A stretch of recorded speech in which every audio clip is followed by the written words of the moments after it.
آپ نے فرمایا آگ سے بچو، اگرچہ کھجور کا ایک دانہ صدقہ کر کے ہی ہو، کچھ نہ کچھ کرو صدقہ تاکہ اللہ کا غضب کیا ہو، ٹھنڈا ہو۔ تو بہت سارے ہیں، رمضان میں چونکہ نبی سخاوت کا دریا بنا کرتے تھے تو رمضان میں زیادہ کرنا ہے۔ کرنا کہاں ہے، یہ بہت اہم سوال ہے۔ سب سے پہلا حق اسلام نے آپ کے غریب ترین رشتہ داروں کا بنایا ہے۔ آج کل غریب لوگ مارکیٹ میں اویلیبل ہیں نہیں، پہلے میں یہ بتا دوں، آپ غریب تلاش کرنا مشکل کا ہیں، لیکن اتنے آسانی سے نہیں ملتے، اس میں فراڈ ہی زیادہ ملتے ہیں۔ تو اگر رشتہ داروں میں کوئی واقعی مستحق ہے تو جنت کمانے کا اس سے بہتر موقع آپ کے پاس نہیں ہے۔ اور رشتہ داروں کو تو ویسے بھی ہدیے دے دیا کرو بھائی۔ بہن بھائیوں نے آپس میں پیسوں کے تبادلے چھوڑ دیے، دعوتیں ہو رہی ہیں جن کا کوئی فائدہ نہیں ہے، بلا کے اتنا قورمہ دیکھ پکا کے سب کو کھلا دیا، وہ پہلے اپنے گھر میں نہیں کھا رہا کیا بیٹھ کے؟ پیسوں سے جتنی حاجت پوری ہوتی ہے کسی کی، اتنی دعوتوں سے پوری نہیں ہوتی، تو پیسے دو بھائی ان کو۔ رواج ہی ختم ہو گیا کہ بھائی اپنی بہن کو لفافے میں ڈال کے پیسے دے دے۔ اور رشتہ دار جو قریبی ہیں نا، ان کے لیے مستحق ہونا ضروری نہیں ہے، مستحق تو زکوٰۃ کے لیے ضروری ہے، پھر ورنہ زکوٰۃ ادا نہیں ہوگی۔ ویسے صدقہ دینے کے لیے سامنے والے کا مستحق ہونا ضروری نہیں ہے۔ اپنے قریبی رشتوں کو آپ ہدیے کے نام پہ لفافے میں پیسے ڈال کے دے دیا کرو۔ یہ چیز ہمارے معاشرے میں ختم ہو رہی ہے۔ تہادوا تحابوا، آپ نے فرمایا ایک دوسرے کو ہدیے دیا کرو، اس سے محبت بڑھے گی۔ بجائے دینے کے کیا کر رہے ہیں، الٹا کھا رہے ہیں۔ تو سب سے پہلا حق کس کا ہے؟ قریب ترین رشتہ داروں کا، پھر دینی مدرسوں کا، پھر اور جو بھی اللہ نے آپ جو بھی خیر کے کام ہیں، ہسپتال ہیں جو اچھے کام کر رہے ہیں، کہیں بھی جہاں آپ کا دل کھٹکتا ہے۔ لیکن اتنی بات ضرور ہے کہ اللہ نے جیسے ایمان والوں کی یہ صفت بیان کی کہ یہ نماز پڑھتے رہتے ہیں، اسی طرح اللہ نے بتایا کہ ان کی جیب سے اللہ کے لیے پیسہ نکلتا رہتا ہے، اور یہ پیسہ آپ کی جیب سے نکل کے ضائع نہیں ہو رہا، اللہ کے بینک میں انویسٹ ہو رہا ہے، اللہ کی تجارت میں انویسٹ ہو رہا ہے۔ اللہ فرماتے ہیں کہ اللہ سخی ہے، وہ بہت زیادہ اس کو بڑھا چڑھا کے دے گا۔ اس کی مثالیں دی، کمثل حبۃ، جیسے گندم کا ایک دانہ، اس میں آپ کو لاکھوں دانے نظر نہیں آئیں گے، لیکن آپ زمین میں بوئیں تو ایک ایک دانے سے کیسے لاکھوں لاکھوں دانے پیدا ہوتے ہیں۔ تو ایسے ہی اللہ مسلمان کے صدقات و خیرات کو پھیلاتا رہتا ہے اور بڑا کرتا رہتا ہے اس کو۔ اللہ کی راہ میں مال خرچ کرنے کا جذبہ پیدا کرنا چاہیے۔ الذین ينفقون اموالهم ابتغاء مرضات اللہ وتثبیتا من انفسهم، سورہ آل عمران میں اللہ کا نے ارشاد فرمایا کہ نیک بندے اللہ کی راہ میں مال خرچ کرتے ہیں دو کاموں کی وجہ سے، ایک اللہ کو راضی کرنے کے لیے، وتثبیتا من انفسهم، اور ایک اپنے آپ کو دین پر مضبوط کرنے کے لیے، اپنے دل سے دنیا کی دولت کی محبت نکالنے کے لیے۔ یہ جو نوٹ ہوتے ہیں نا، نوٹ کڑک کڑک، پہلے زمانے میں صوفیاء کرام اپنے مریدوں کے دل سے دنیا کی محبت نکالنے کے لیے ان سے نوٹوں کو جلوایا کرتے تھے۔ اب آپ نہ جلائیں، یہ ٹھیک عمل نہیں ہے، لیکن پہلے ایسا علاج ہوتا تھا۔ جی جلائیں گے بھی نہیں صحیح ہے۔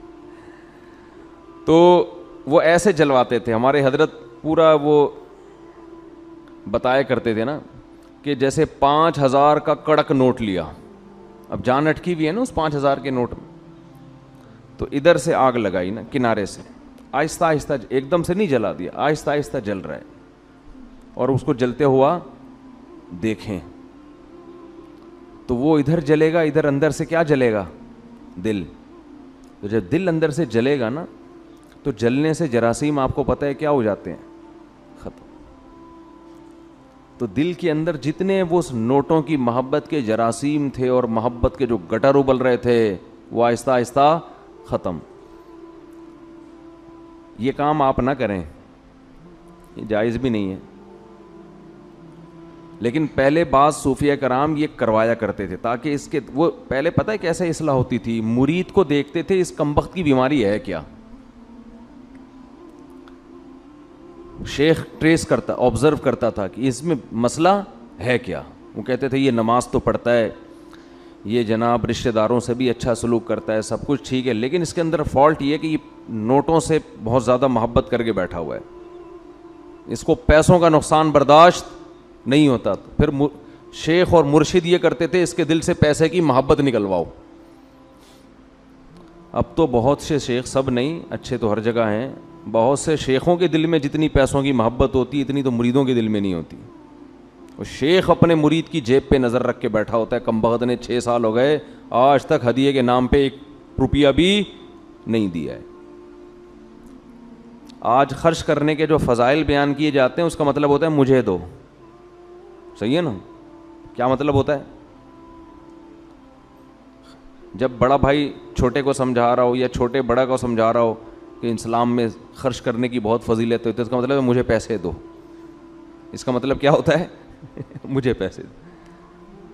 بیوی شوہر کو جب سمجھا رہی ہوتی ہے کہ انسان کو سخی ہونا چاہیے, کھلا ہاتھ ہونا چاہیے, اس کا مطلب پیسے نکالو.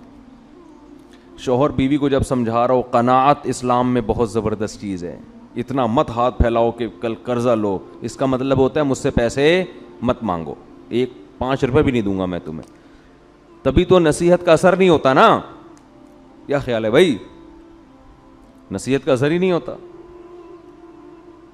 اپنے لیے سخاوت ہونی چاہیے, دوسرے کے لیے قناعت ہونی چاہیے. ہمارے ہاں معاملہ کیا چل رہا ہے؟ الٹا. تو قرآن کہتا ہے کہ ہمارے نیک بندے اللہ کی راہ میں مال خرچ کرتے رہتے ہیں, تثبیتا من انفسہم, اپنے نفس کی اصلاح کے لیے, اپنے دل سے دولت کی محبت نکالنے کے لیے. اپنے اوپر بھی خرچ کریں, اپنے رشتہ داروں پہ بھی. سب سے پہلا حق کس کا ہے؟ رشتہ داروں کا. آج اپنے اوپر خرچ کرنے کے لیے تیار نہیں ہے, حیرت اس پر ہوتی ہے. کنجوسی کی انتہا ہے یا نہیں ہے؟ پھر جو اپنے اوپر خرچ کرتے ہیں لوگ ان پہ انگلیاں اٹھا رہے ہوتے ہیں. اس کے پاس گاڑی کہاں سے آئی, اس کے پاس یہ کپڑے کہاں سے آئے, یہ کہاں سے آیا, وہ کہاں سے آیا. بھائی ہر آدمی تو ضروری نہیں کہ کنجوس ہونا, بعض لوگوں کو اللہ دیتا ہے تو وہ خرچ کرتے ہیں. آج اپنے اوپر خرچ کرنا بھی ایک مصیبت بن گیا ہے. عربی میں 2 لفظ استعمال ہوتے ہیں, ایک ہوتا ہے شحیح اور ایک ہوتا ہے بخیل. بخیل کہتے ہیں جس کی جیب سے دوسرے کے لیے روکڑا نہ نکلے, اور شحیح کہتے ہیں اپنے لیے بھی نہیں پیسے نکلتے, وہ چائنا والوں کی طرح قبر میں لے کے جاتا ہے. وہ ملیشیا میں قبرستان ہے, وہاں کروڑ پتی لوگ جب دفن ہوتے ہیں تو دیگوں میں اپنے ساتھ پیسہ لے کے قبر میں جاتے ہیں. وہ آپ یوٹیوب پہ دیکھ لیں, ایسی بہت سی ویڈیو ہیں کہ پورے سونے چاندی کے ساتھ دفن ہوئے ہیں, بہت ہیں ایسی. ہمیں ہمارے نبی نے فرمایا صلی اللہ علیہ وسلم, دنیا مسافر خانہ ہے, میری مثال اس سوار کی طرح ہے کراکب استظل تحت شجرہ. ایک مسافر سفر کرتے کرتے درخت کے نیچے لیٹ گیا ہو, تھوڑی دیر سستانے کے لیے, آرام کے لیے, اس کے بعد اس نے موو کرنا ہے یہاں سے. بھائی ہم کروڑوں سال سے نہیں تھے, لاکھوں کروڑ, یہ دنیا بنے ہوئے تو پتہ نہیں کروڑوں سال ہو گئے, آدم علیہ السلام کو آئے ہوئے ہزاروں سال, نوح علیہ السلام 950 سال تو خالی تبلیغ کی ہے انہوں نے. ہماری اوقات کیا ہے, جمعہ 8 دن ہوئے ہم لوگ کو دنیا میں آئے ہوئے, اور جانے میں بھی تھوڑے دن رہ گئے ہیں بس. گھبرائیں نہیں, آپ نے گھبرانا نہیں ہے.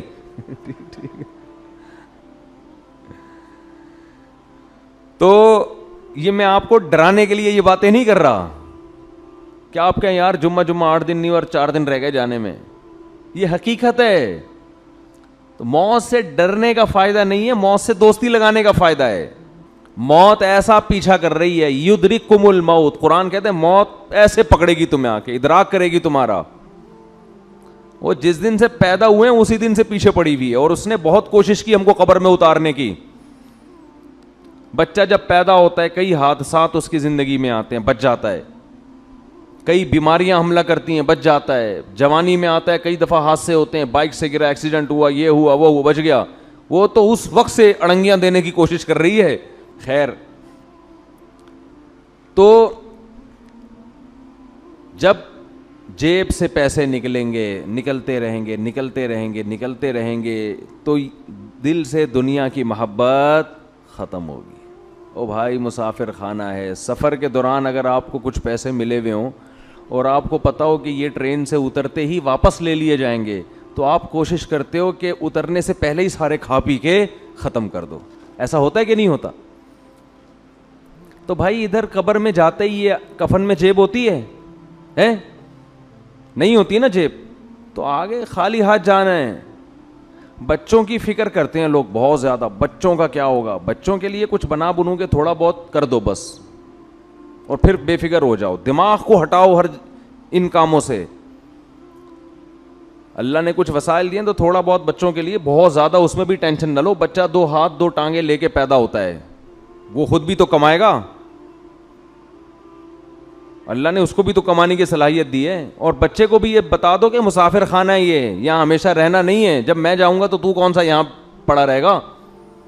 تو موت ایک ایسا دشمن ہے جو کسی قیمت پہ آپ کو معاف نہیں کرے گا. تو اس سے بھاگ نہیں سکتے، اس سے دوستی لگائی جا سکتی ہے. موت سے باتیں کیا کریں بیٹھ کے، بھائی کوئی مسئلہ نہیں ہے، جہاں تم نے اتنے لوگوں کو قبر میں اتارا مجھے بھی اتار دینا. تو لیکن آپ چاہتی کیا ہو مجھ سے، ٹھیک ہے نا، پرابلم کیا ہے آپ کے ساتھ، میں تو تیار ہوں گلے لگانے کے لیے. تو موت کہے گی کہ دیکھ، میں جب کسی کو پکڑتی ہوں نا تو کسی سے کو دوست بن کے پکڑتی ہوں اور کسی کو دشمن بن کے. جس کا عمل اچھا ہو، موت اس کے لیے ایک محبوب کو محبوب سے ملانے کا ذریعہ ہے. جس کا عمل اچھا نہیں ہے، موت اس کے لیے ایک بہت بڑی آفت اور تباہی ہے. حضرت عمر کی شہادت کا جب وقت تھا تو فرمایا کہ مجھے جلدی دفنانا. حدیث میں آتا ہے نا کہ جب مردے کو ہم لے کے جا رہے ہوتے ہیں قبر میں، تو اگر وہ اچھی میت ہو، نیک عمل ہو، تو وہ کہتے ہیں جلدی لے کے جاؤ، وہ بزبان حال یہ کہہ رہا ہوتا ہے. اور اگر اس کا عمل برا ہے تو وہ کہتے ہیں مجھے کہاں لے کے جا رہے ہو تم. انسان اپنے عمل کی طرف جا رہا ہے، عمل کی طرف. انکا کادح الی ربک کدحا فملاقی، اے انسان تم میں سے ہر شخص رب کی طرف ایک عمل کر رہا ہے اور عن قریب اس عمل سے اس کی ملاقات ہونے والی. جو کر رہے ہیں اسی سے ملاقات ہوگی، تو اچھا کر لو بھائی، کچھ اچھا کر لے تاکہ ملاقات ہو تو خوشی ہو.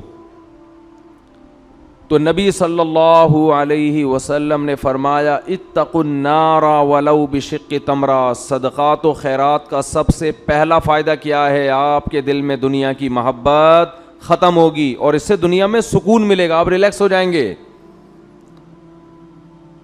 دیکھو کسی کو کسی سے عشق ہو گیا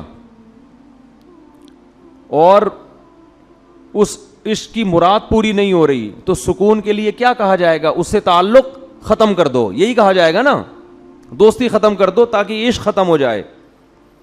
اس وقت ڈپریشن اور اسٹریس کا سب سے بڑا سبب دنیا کی محبت ہے. انسان چاہتا ہے میری ساری خواہشات پوری ہوں، موت کے لیے وہ ذہنی طور پر تیار نہیں ہے. تو اس کا حل یہ کہ اس محبت کو ختم کرو. مسافر خانہ بول بول کے ختم کرو، مسافر خانہ ہے بھائی، مر جائیں گے آج نہیں تو کل مریں گے. وہ فلاں مر گیا تو اللہ مغفرت فرمائے، سب نے مرنا ہے بھائی، بس تو مر گیا تو کیا ہوا، آج ہم نے کل ہم نے مرنا ہے، کل آپ نے مرنا ہے، سب نے مرنا ہے. قبرستان تو ایسے ہی آباد ہوں گے. اصل تو ہماری وہ 6 فٹ کی، دیکھو راحت اندھوری کا شعر میں نے لائیو سنا تھا. 2 گز صحیح لیکن میری ملکیت تو ہے، اے موش تو نے مجھ کو زمیندار کر دیا، او کما قال، کہ 2 گز صحیح ہے اور میری ملکیت تو ہے نا. تو یہ شعر میں نے سنا، اور ابھی راحت اندھوری کہاں ہے؟ اسی 2 گز کی زمین میں. جب وبا آئی تھی کرونا کی تو راحت اندھوری کا شعر آیا تھا کچھ اس وبا کے بارے میں، اور اسی وبا سے راحت اندھوری کا انتقال ہوا کرونا میں. سمجھتے ہیں کہ نہیں؟ تو آدمی بتا رہا ہوتا ہے اور لیٹا ہوا ہوتا ہے قبر میں، تو سب مر مر کے بھر رہے ہیں قبریں، جا رہے ہیں دنیا سے. تو اس کا استحضار کرنا چاہیے. اور دل سے دنیا کی محبت نکالنے کے لیے وہ نوٹ خرچ کریں جس پر آپ کا دل سب سے زیادہ اٹکا ہوا ہو. جیسے نماز بہت کم لوگ پڑھتے ہیں، ایسے ہی اللہ کی راہ میں خرچ کرنے والے بھی بہت تھوڑے ہیں.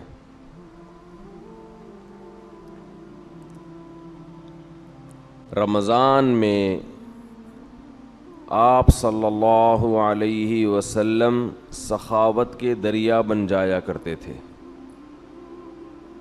حالانکہ آپ صلی اللہ علیہ وسلم خود دنیا کے سب سے بڑے مسکین تھے.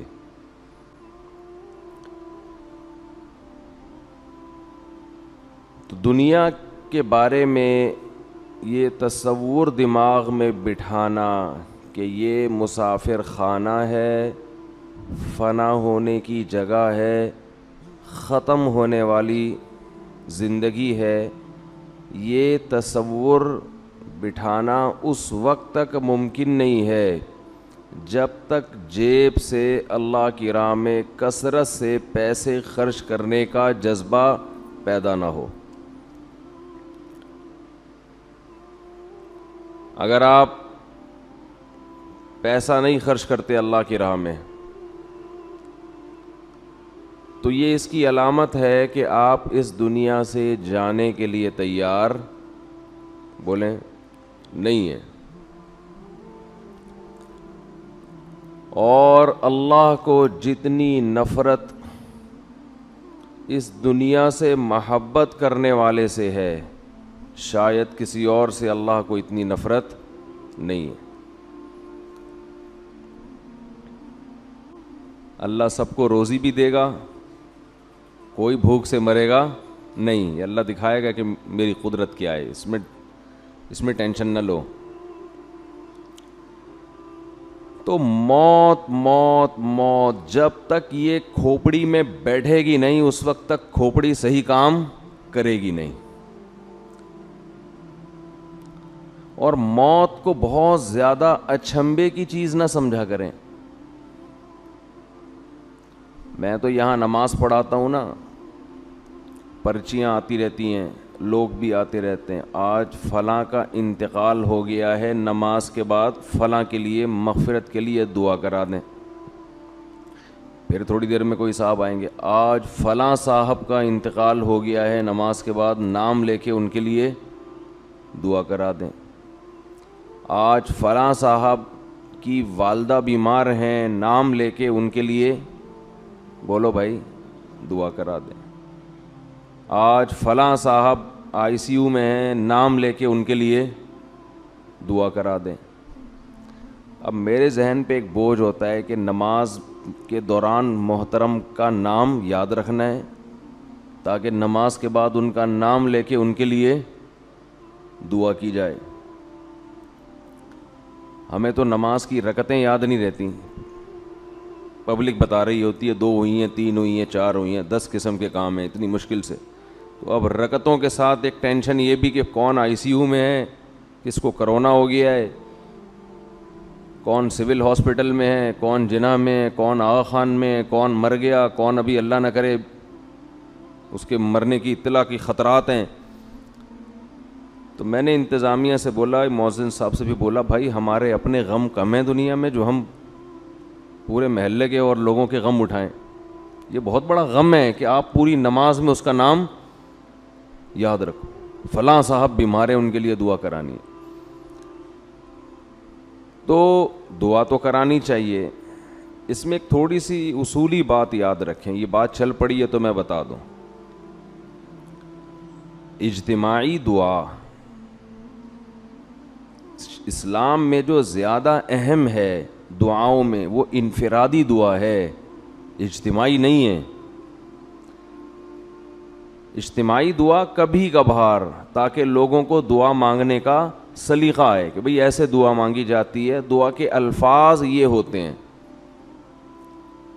اصل جو دعا مانگنے کا طریقہ ہے وہ انفرادی ہے.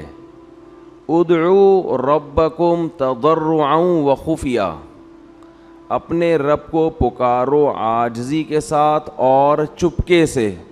شور شرابہ اللہ کو پسند بولو بھائی نہیں ہے. اللہ سے دعا ہے کہ ہمیں اس جہنم کی آگ سے بچنے کی فکر میں اللہ صدقات و خیرات کی توفیق عطا فرمائے.